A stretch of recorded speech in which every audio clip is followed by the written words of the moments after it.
In the still of the night, I think of you. Star sat in Eva's office and waited for her to finish a call. She stifled another sigh. Mrs. Dagogo Silva, it has more than a nice ring to it. It was everything she wanted, everything she desired. She just needed to convince herself it was the right thing to do. You look like you have the weight of the world on your shoulders. Eva got into her thoughts. Not the whole world, just one man. Matters of the heart equates the whole world, darling. Eva smiled, and they shared a smile. Okay, tell me, what did he do so I can decide how to kill him? She teased. Apparently, we are getting married this weekend. Star announced, and Eva could only gape at her. Sorry, what? Eva asked, beyond shocked. She could only stare aghast as words stumbled out of her friend's mouth. I don't know if I'm making the right decision. That is why I'm here. So lay it on me, please. Congratulations, Eva smiled as Star stared at her like she was going mad. Congratulations? I came here for some wise counsel. Okay, first of all, let me ask you this question. If Betty was being threatened, do you think Stanley would have asked her to marry him just to keep her safe, or any other woman for that matter? No, she answered after a careful thought. What does that tell you then? That he really wants to protect me? No, darling. If he really wanted to protect you, he would bury you beneath mountains of well-trained bodyguards. He wants to marry you. He wants to be the one protecting you. He doesn't trust anyone else with your life but himself. He has these powerful feelings for you, and this is the best way his stubborn mind is telling him to handle it. So, Mrs. Dagogo Silva, congratulations once again. Star heaved a sigh, not really convinced. What exactly do you want from this relationship? Eva looked at her. His love first of all. His last name too. That is the ultimate goal, isn't it? She nodded quietly at Eva's questions. I know you want his love first. That is the reasonable order of things. But you're not dating an ordinary man. So it's not going to happen the way the world has ordered it to. It's going to be extraordinary. The love story is reversed. You got the ultimate goal first. What if he never loves me? There, she blotted out her biggest fear. Remember when I was secretly dating Charles? I was dating him and he didn't even know it. She laughed. I had to almost die before he confessed his love for me. Alpha males are stubborn, darling. If you choose to love one, you must be prepared for all the challenges that comes with it. Besides, if I didn't think he loves you, I wouldn't encourage you. You deserve love, Summer. If you don't take this step, you would always wonder what could have been. If I don't take this step and it turns out we never marry, I will forever regret it. Powerful love stories are never reasonable or objective. Powerful love stories always defy the norm. Then my next step should be I need a wedding dress. She smiled, feeling a little lighter. And I, a maid of honor's dress? Eva got up excitedly. They left the office with Star feeling like the weight of the world was literally off her shoulders. Her wedding day dawned bright and early. She sat beside Stanley and listened to the registrar. She hoped no one noticed her nervousness. The butterflies in her stomach were killing her. She didn't know if it was from sheer dread or tremendous pleasure. The registry was filled with just their friends, and they were all smiling encouragingly. She remembered the weird conversation she had with Emma and Helen when she went to search for her wedding dress. Emma and Helen had told her it was not going to be a smooth sail, but she was making a courageous decision. Not her only choice, Helen had pointed out to her, but the only one she wouldn't come to regret. She remembered and smiled inwardly. Then she spotted her mom, sitting by the corner and drying her tears from her eyes. Tears of joy, she hoped. Convincing her this was what she wanted was a little hard. Her mother, who had planted the thoughts of Stanley in her mind in the first place, thought she was moving a little too fast. Her mom had even suspected she was pregnant. She had jokingly assured her she was not, but she and Stanley loved each other and didn't see any reason to wait. Of course, she also had to promise her a wedding reception in 3 months, a wedding reception she had already begun planning. How she was going to get together with the Barracuda to plan that, she had no idea. Stanley squeezed her fingers and she realized the registrar was waiting for her to respond to the age-long question. "I do," she said, and tried to smile in spite of her inner turmoil. "I'll now pronounce you man and wife. You may kiss the bride."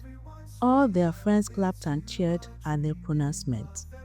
He turned to her smiling. Her nervousness returned. This wasn't their first kiss. Nothing to be nervous about. She tried to calm herself. Then he kissed her, and just like magic, all queasiness in the pit of her stomach melted away in the heat of the brief but very potent kiss, and she melted into him. "You have the rest of your life for that," Chuck said, and everyone laughed, making them draw apart slowly. She turned and smiled at her friends, and suddenly, she felt everything could simply just work out, just like everyone said, just like they planned, to further incense the psychopath, to make the whole secret wedding believable. His PR team had secretly leaked the location of their secret wedding to every tabloid, blogs, and media. They wanted it to look like they planned a secret wedding, but the news got out somehow, and they got waylaid by the media. This way, the psychopath would think they were trying to play a fast one on him or on her. So as soon as they left the courtroom, they were met with cameras. Stanley tightened his hold on her and carefully guided her to the waiting Rolls Royce. Amidst questions, camera flash, and microphones, she looked around for her friends and saw that they were suffering the same ordeal. But between their billionaire husbands and several teams of well-trained bodyguards, they were able to get into their motorcade or very expensive luxury cars. Stanley wanted them to move courthouse to the airport. He wanted a honeymoon. Not that he was sure she was going to share his bed, because she was very silent about that, but he hoped that it would happen. That was not the only reason he wanted a honeymoon. He wanted the psychopath to think they loved each other too much, and to make the story all the more believable, and also to give them both some respite before they would have to start fighting for their lives. Her mother had insisted that the mini but brief reception be held in her house. It was a fight because Buster wanted the same too, and argued her friends would feel more comfortable in her mansion. But between him and his father, they were able to convince her to back down. And since only family and very close friends were allowed, her arguments didn't hold water anyway. Standing by the window while his friends mingled about the living room, eating and drinking, he wondered again if he made the right decision. Too late, he said to himself. He looked around for her. He saw her climbing the stairs, probably to her room, and he wanted nothing but to go after her so he could kiss her and hold her for a moment. The wedding kiss was not nearly enough. "Hey," he heard Chuck say, coming to lean on the window beside him. "Has it dawned on you yet?" Still reeling from it. "I am married to Star, but may not stay married to her." Chuck chuckled. "From the way I'm seeing things, you are never letting her go. Just admit it, you love her." Chuck walked away before he could reply him. He smiled inward and wondered why everyone seemed to know his feelings more than he did. He looked at his watch and saw they were running out of time. They needed to be at the airport. Star consulted her watch and knew it was time to leave. She eyed the bus she had packed to stay for a few days, mentally going through its contents to be sure she had everything. She turned around as she heard a slight knocking. Ma entered. She turned to her with a ready smile. "I come bearing gifts." Ma handed her small-sized hand luggage. "Thank you." Star smiled. "Every lingerie you need for your honeymoon," Ma smiled. "I am." "Listen," Ma held her hands. "You remind me of myself on my wedding day. Difference is, you and Uche loved each other and..." "Yes, we did, but we broke up right before the wedding because of Angela. So afterwards, I needed help to save my business, so I went to him and he said the only way he would help me was if I married him." Star stared at her shocked. "So I did. My marriage was just like yours." I said to myself, it would be a marriage in name only, that my body was the only part of myself he didn't already own. She heaved a sigh as she remembered. But my wedding night went as it should, thanks to Helen and Tessie. They saw to it I had a right gown for my wedding night, and I never regretted it. So I'm returning the favor. She looked at her. I know exactly how you feel. You think marriage in name only is the answer till you are what he feels for you, but you would be denying yourself too. The way to a man's heart might be food, but the key to the door of his heart is making love. Star heaved a sigh and smiled. Thank you, that was very enlightening. You've got this. Uma gave her a hug. She hugged her back, holding on a moment longer for some courage. Their drive to the airport was a silent one. She searched in her mind for something to say to lighten the air, but she couldn't find one word. She did not understand it. He was one of the few people she could easily talk to, but it seemed this marriage was driving them further away from each other by the seconds. So much for consummating the marriage, like Mama advised, she mused silently. They had to first learn to talk to each other all over again. She stole a glance at his rigid, stoic profile and wondered what was going on in his mind. She didn't have to wonder for long as the car slowed to a stop beside his massive and beautiful private jet, painted in alluring silver. We are here, he announced. Where exactly are we going? She asked as she gathered her belongings. If I told you, it wouldn't be a surprise now, would it? He smiled. She found herself smiling back. She missed his smile, and he had been so stingy with it a lot lately. Who could blame her? She lived and breathed him. It was her life and everything there was to be. It was a beautiful plane. She loved it immediately and smiled at the air hostess as she ushered them in, congratulating them. He led her to one of the very comfortable seats. When we reach cruising altitude, you may lie down a bit if you want. Behind that door is a bedroom. I will go talk with the pilot. He went with the cockpit. As soon as he left, she kicked off her shoes, and it felt like paradise rubbing her legs on the fluffy rug. She breathed in a sigh of relief. You can do this, Summer. You can seduce your husband on your wedding night. That was the last thought on her mind before she fell asleep. Slowly she opened her eyes and saw that their plane had landed in what looked like a private airstrip. She couldn't believe she slept through the flight. She felt his gaze on her and looked up at him. Finally awake? Where are we? She asked, looking around. Just get in the car and we'll soon be there. He was smiling. She looked out of the plane's window, trying to recognize some of the landmarks. All she could see was the finest natural landscape she had ever laid her eyes on, and the motorcade of black USV waiting to pick them up. Before long, their luggage were loaded, and they were speeding through an amazing country road to their destination. This is Kenya, South Africa, Greece. He laughed and pointed out a signpost on a huge gate. Silver Paradise Tolera. We're in Madagascar? She enthused. Oh my goodness, I wasn't expecting that. What did you expect? Dubai, Santorini, or some popular destination? You know I love more ethereal and remote places. I love it, she smiled happily. Oh wow, she exclaimed again as they drove into the paradise. She saw from the amazing landscape the natural foliage and forest had also been preserved. She saw powerful oak trees surrounded by very thick forest.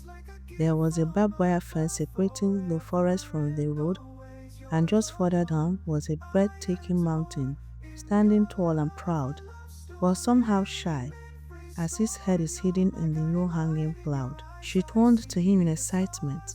This is so very exciting and beautiful. Thank you. You know what I just realized? This might be a fake marriage, but you're still very much my girlfriend. And he kissed her tentatively. I've been trying to do this all day, all week. He enfolded her in a breathless kiss. She melted into him, kissing him back feverishly. How she loved him, how she wanted him. Maybe, just maybe, she wouldn't have to seduce him. Maybe all she had to do was kiss him like this and he would get the message. He broke the kiss when the car came to a stop.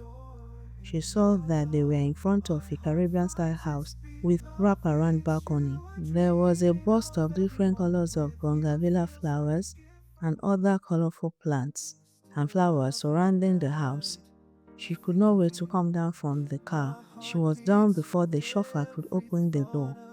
She stopped short when she saw the maids and some men dressed in their traditional attire lined up by the door, waiting to welcome them. "Welcome, Mr. and Mrs. Silver," they chorused. She let out a gasp as they began one of their traditional welcome dances. She smiled and clapped as she saw them move in a very magical way.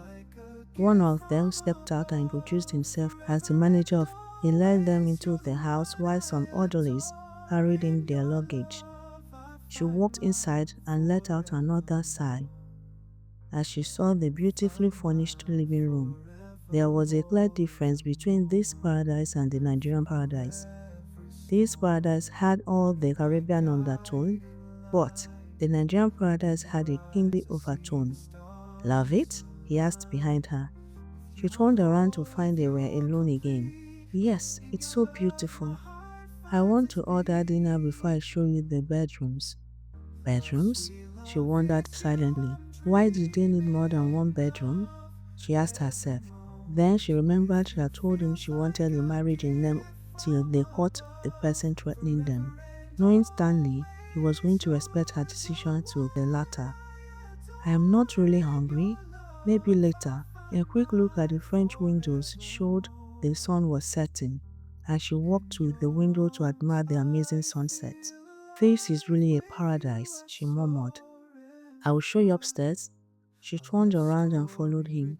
"It has 2 bedrooms, so don't get alarmed." He met her eyes and she looked away. "You asked for this?" she reminded herself. Seduction would have been so much easier if they were sharing the same bedroom. She entered the cute second room. A maid was in the room putting away her dresses. She wasn't used to anyone unpacking for her. Besides, Mma had packed her honeymoon lingerie, and she did not know how intimate they were. "I will take it from here," she dismissed the maid, smiling in appreciation.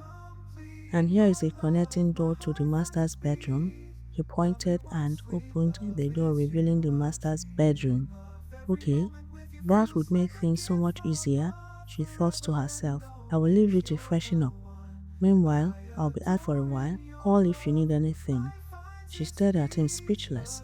He was going out on their wedding night? He was not even going to try? She was confused. "I don't understand. Where are you going?" "Not far," he said and left. Just as he closed the door, he heaved a sigh of relief. He needed to get away from her. If he had stayed a moment longer, he would have thrown her over his shoulders and damned the consequences. He needed to focus on something else, because all he could think of, all he could see was her in her white bikini, in her red matching underwear, the night of the drunken kiss, the night that had started all this madness.